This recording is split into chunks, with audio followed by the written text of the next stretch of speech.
Hi, it's Dwyer, gamblersadvisory.com, dwyervip.com, on Roku, Dwyer Boxing and Sports News.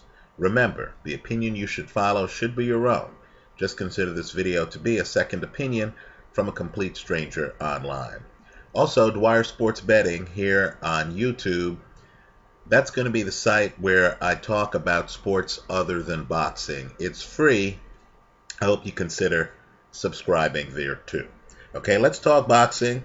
Last night was a mixed night for me. I picked KOs in both fights, right? The Kovalev fight, which delivered, and the Pascal fight, which did not. Now, I haven't yet seen the Pascal fight. I understand Gonzalez was, as I thought he would be in the pre-fight video, better than advertised. I understand there's many of you who believe that Pascal got a gift, that Gonzalez got robbed, right? I'm looking forward to looking at that fight because it's controversial. I'm going to take my time in doing so, especially since that fight was longer than the Kovalev fight. So I'll have to get back to you on the Pascal fight. Let me openly admit here that the outcome surprised me in that fight. I thought that someone in that fight would win by knockout, either guy. I was surprised to hear that that fight went the distance. Now let's talk about the fight that did deliver for us, because that was a fascinating fight.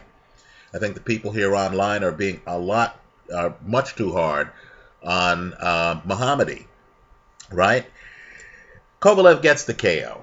The over-under was 5.5. I had recommended that you take the under 5.5 and that you add Kovalev in the 7th and Kovalev in the 8th. Right? Kovalev ends the show much earlier than that. He ends the show in the 3rd round. But far more interesting than the outcome of the fight is actually the strategy that went into the fight. First, the feed I saw was a foreign feed. Right? They talked over what the cornermen were doing.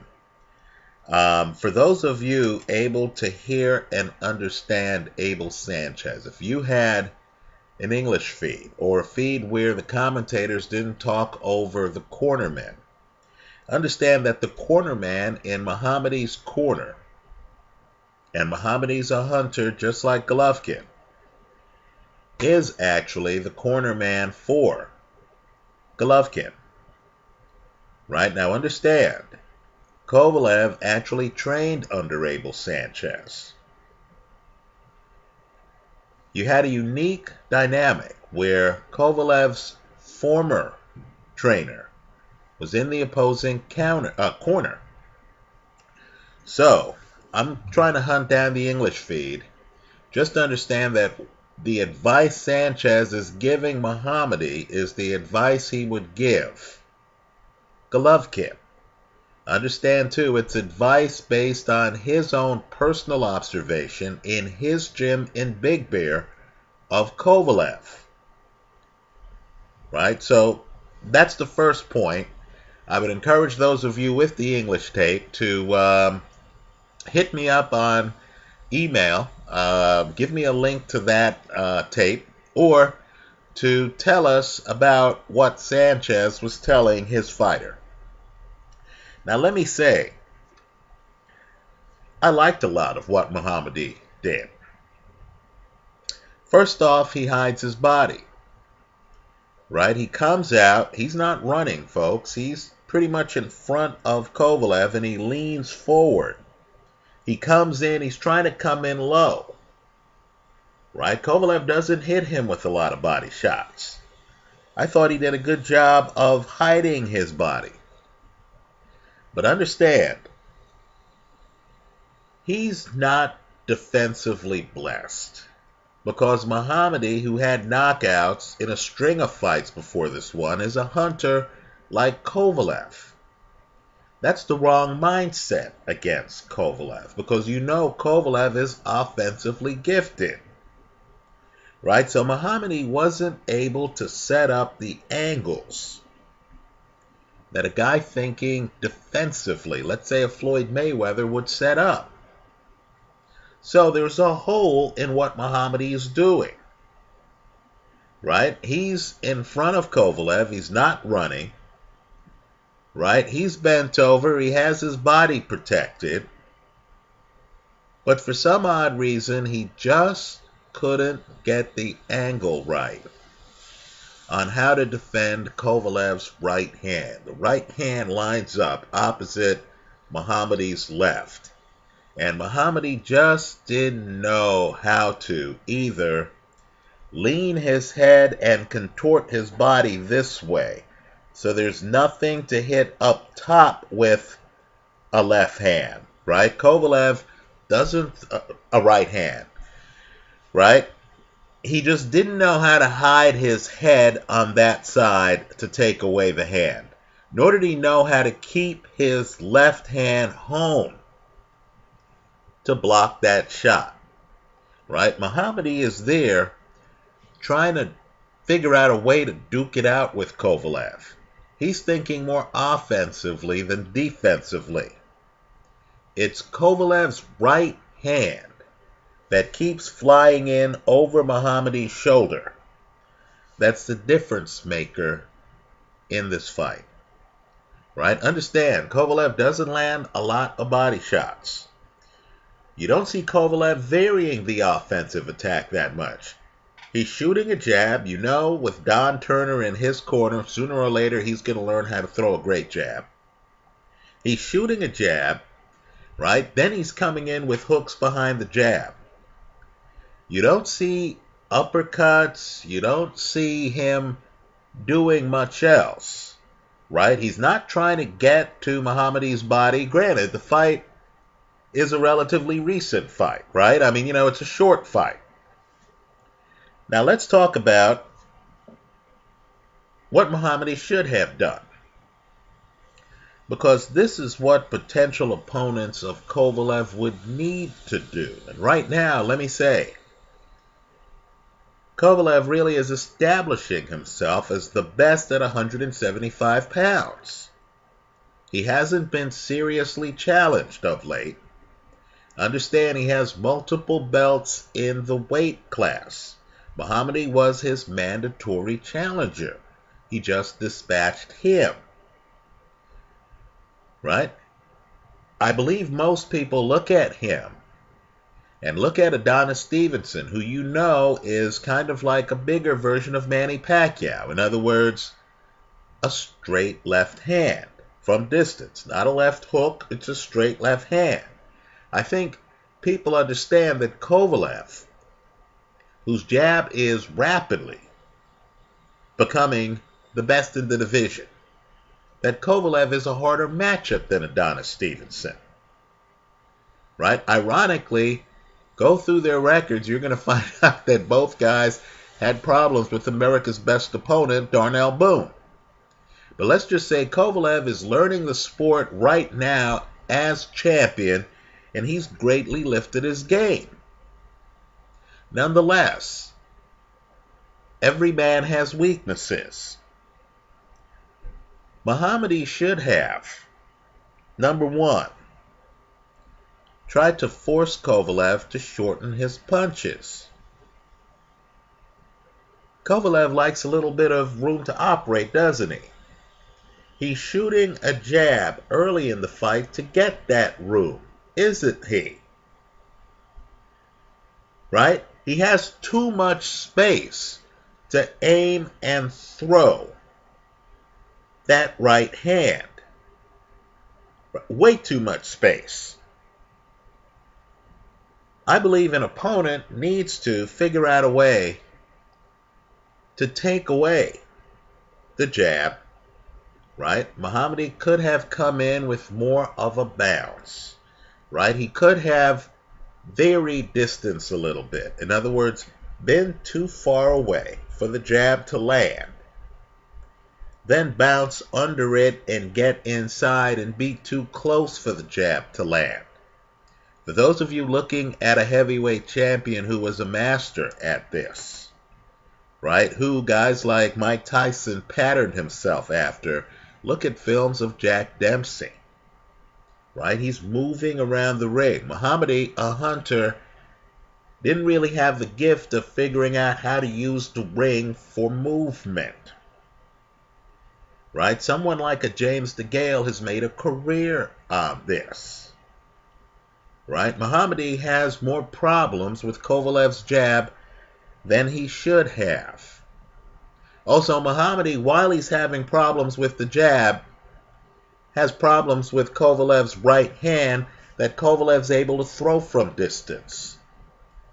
Right? The spacing is off here. Mohammadi needed to figure out how to change the spacing. Been too close to Kovalev to allow Kovalev to feel comfortable with the length at which he's throwing his punches. Look at his feet. Kovalev's feet. You notice that Kovalev likes his feet apart. Understand, every boxer has a certain balance that they're comfortable with. It's with his feet apart that Kovalev is able to generate power on his punches. I believe Mohammadi, Golovkin, Ward, whoever fights Kovalev, needs to figure out a way to get him out of that comfort zone, to have him actually bring his feet together a bit. Right? It'll throw off his balance. It'll throw off his power. Right? I'm not sure you beat Kovalev from the outside in. I believe you need to beat Kovalev from the inside out. In other words, a fighter would have to come up to Kovalev, not allow Kovalev to establish the dynamic of being on his front foot, hunting down the fighter. Right? The fighter can't be outside. Allow Kovalev to start hunting him down. Then try to stay outside while you're dealing with Kovalev's jab, which is hitting you while you're on the outside, allowing Kovalev to get a rhythm. That's when he's really dangerous, to start throwing right hands and stuff like that. Right? Rather, I believe an opponent needs to vary that distance. Right? Suddenly come inside on Kovalev. Not back away. One of the problems Mohammadi has is he keeps backing away into Kovalev's hot zone. He keeps backing away into the part of the ring where Kovalev's able to open up. If it's too hot, close to Kovalev, or at a distance to Kovalev where he has to shorten his punches, right? And where you're defending him on the outside, and he can't extend his hands to throw a straight right hand, right? If you're there and it's too hot, you need to figure out lateral movement. You can't go straight back against a slugger. You go straight back, you're just backing up into a right hand. No, you want to stay close to him and you want to bounce. Now, guys like Vladimir Klitschko will clinch you, right? Because he doesn't want you inside his punching range. He doesn't want you inside that left hook. Kovalev wasn't forced to have a strategy for that. We don't see Kovalev dealing with Mohammadi too close to him for him to extend his arms. Right? Close enough to him where that wide stance is suddenly narrowed, and he has to deal with a different set of balance issues. We don't see Mohammadi throwing punches and then bouncing to the side. Think Mike Tyson on the inside. Right? Where Kovalev has to make a decision. How do I stop this guy from doing work right here? Right? Do I have the uppercut and short punches to hurt him? Am I going to clinch him like Vladimir Klitschko? Am I going to move away to give myself room to operate and then try to hit him as he tries to come back in? Kovalev is never tested like that because Mohammadi continually has a problem with distance in this fight. He's trying to roll with Kovalev punches and then jump in with counters. But Kovalev's catching him. You'll notice Mohammadi, tries to do like this at times. But he's just not good at it because he's a hunter. He's accustomed to being in Kovalev's role. He's accustomed to having guys back away from him. Right? He's accustomed to having the distance work in his favor where he's on his front foot. Right? He's not accustomed to being the guy on the receiving end, having to deal with the distance and jab and what have you of the other guy. Let me say this too. We've seen Kovalev on his front foot a lot, haven't we? Haven't seen him on his back foot that much. If you're fighting Kovalev, you really need to force him to defend himself, don't you? What do any of us really know about Kovalev's defensive skills? Right? He's great on his front foot. By the way, as I said before, I personally feel Kovalev's the best at 175 pounds. Right? This guy keeps improving in fight after fight. If you're going to fight Kovalev, you need to do so now, and you need to be at the top of your game. Right? I caution anyone who's had one fight in a year who wants to step in the ring with Kovalev right now. I think that's perilous. Right? My point is simply this guy is the best at 175 pounds. But understand, boxing's a weird sport. This guy wasn't born with Don Turner and John David Jackson in his corner. He's still learning new tricks from them. You saw one of them early in this fight, a great jab. Right? Kovalev now is pulverizing guys without throwing the big punches. But understand, there's a lot to him you haven't seen yet. Right? Do we really know that much about any fighter? And are you listening, Anthony Joshua fans at heavyweight? Do we really know that much about any fighter until we see that fighter on his back foot? We don't see Kovalev on his back foot. I haven't seen the fight where Kovalev is badly hurt and has to cover up and make it through a round. Right? No, this fight, 3 rounds, is lopsided because Kovalev gets the spacing he wants. Kovalev's landing his jab, then Kovalev starts landing a right hand. It's too much good stuff. Right? He's not forced into a situation where he had to deal with a guy who was going to take him out of his comfort zone. Just watch his feet. Right? His feet are always wide apart. He always has them in a, great position to throw power punches. Think about the fights you've seen where guys haven't had that luxury. Where guys are up on the ropes and their feet are forced together. Right? Where guys have to do things. Where the fight actually has ebbs and flows. Right? So, let me say, nice win for Kovalev. Very nice win. Just understand, Kovalev is a young guy in his early 30s, right? He's young for his early 30s. He's not a finished product now in his 30s, right? He's not Ray Leonard or someone like that who, has a complete arsenal and is aging with it. No, this guy is learning new things. He's blessed with big-time punching power.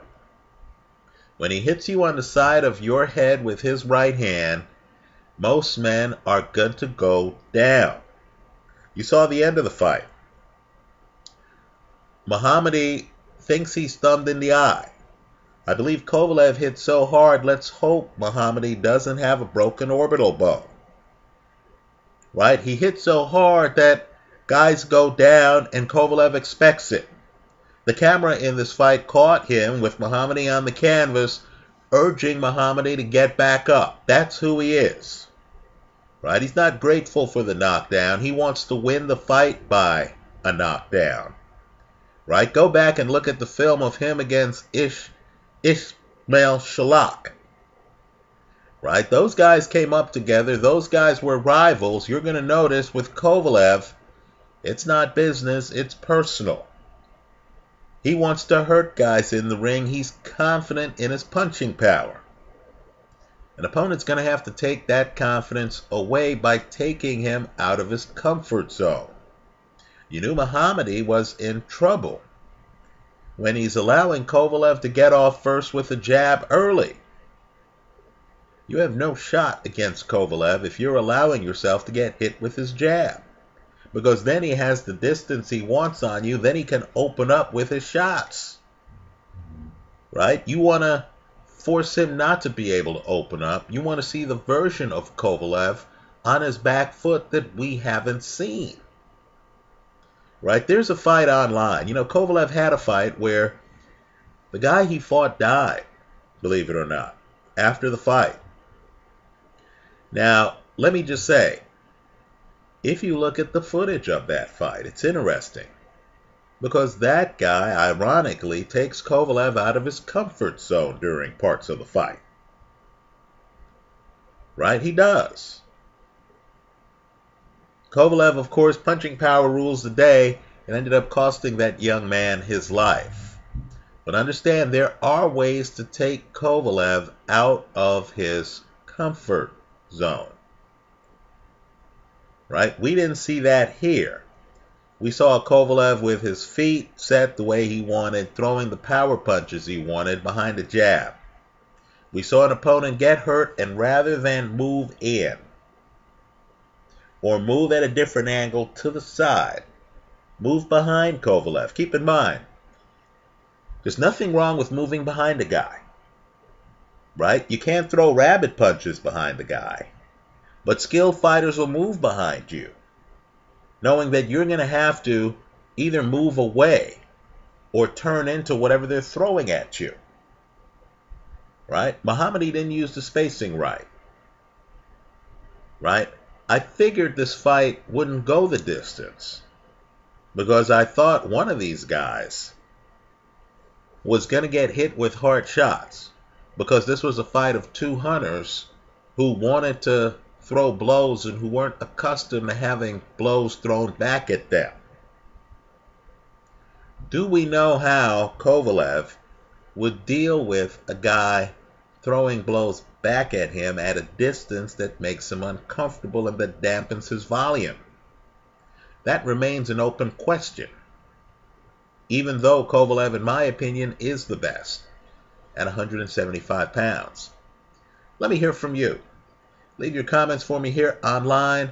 Visit us at gamblersadvisory.com. Thanks for stopping by.